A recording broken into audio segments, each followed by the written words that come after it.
I will restore you. I will bless you. I will bring back everything that the enemy destroyed. Whatever that the enemy destroyed, I will restore it. Whatever enemy took away from you, I will pay you back. That said the Lord. Why God says so? Because people were complaining. People were crying about what was happening to their lives. What does it mean? It was a time where locusts challenged people of God, destroyed the things of the children of Israel. And the children of Israel were complaining because of the presence of locusts.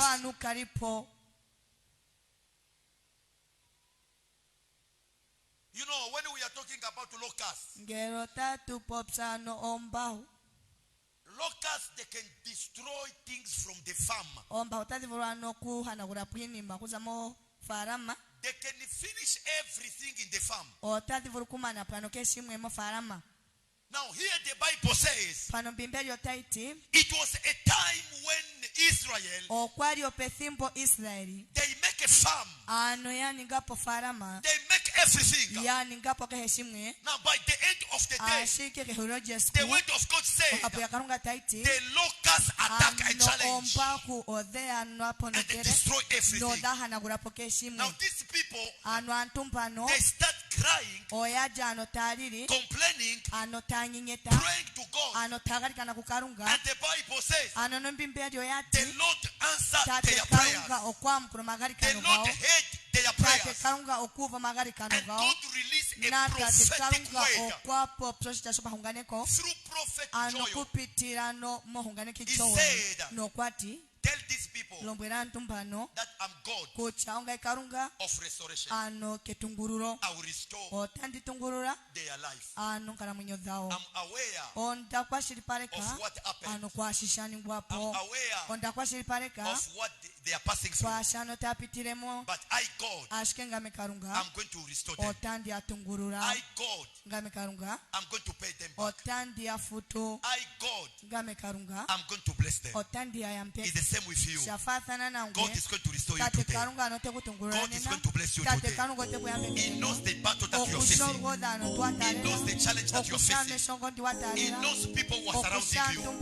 But I'm here to tell you, this God is aware of them. But He's going to restore you. He's going to bless you. He's going to fight for you. God knows that there is someone that is blocking your speed. God knows that there is someone that is limiting you. The Lord knows that there is someone that is busy against your destiny. But today, the Lord is telling you, no matter the matter, how power therefore is using to block you, to limit you, to bring problem to you. But today, the Lord is going to restore you. The Lord is going to restore you. What does it mean?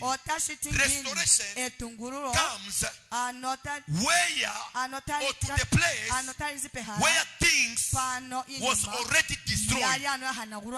Where things are destroyed is where restoration comes. Restoration comes where things are not fine. And when restoration comes, things is going to be fine. It's the same with you. When I look in your finances, things are scattered. If I look in your family, there is a problem here and there. As a child of God, as a woman of God, restoration of God is coming to you. Restoration is coming in your finances. There is a people here, enemy are already damaged their finances. Your finances have already been damaged by witches and wizards. If you are the one that I'm talking about, receive restoration. I say, if you are the one that the enemy damaged your finances, this morning, receive your restoration. I say, receive restoration. I say, receive restoration. Receive restoration. If you are the one